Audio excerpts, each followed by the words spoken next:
আমার গাড়ি নেই, আমাদের কাছে বাড়ি নেই, আমার কাছে এখন টাকা নেই, তার কাছে এখন পেন নেই।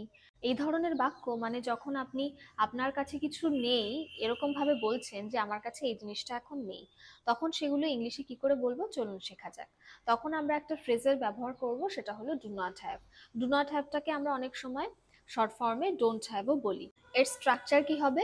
Subject do not have, object. দেখুন কতটা সোজা।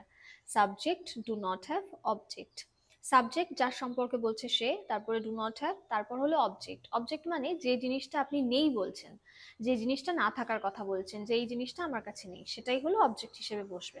এক্সাম্পলস এর মাধ্যমে দেখি তাহলে আপনাদের বুঝতে সুবিধা হবে। আমার গাড়ি নেই। আমিটা হলো সাবজেক্ট আই, তারপর ডু নট হ্যাভ, তারপরে গাড়িটা হলো অবজেক্ট কারণ গাড়িটা না থাকার কথা বলা হয়েছে। I do not have car. আমাদের বাড়ি নেই, we do not have house.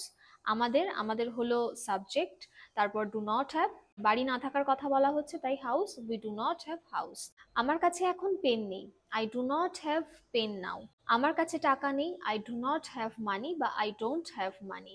তাহলে সবগুলো কিন্তু একই স্ট্রাকচার ফলো করে করা হলো, সাবজেক্ট, ডু নট হ্যাভ বা ডোন্ট হ্যাভ, তারপর অবজেক্ট।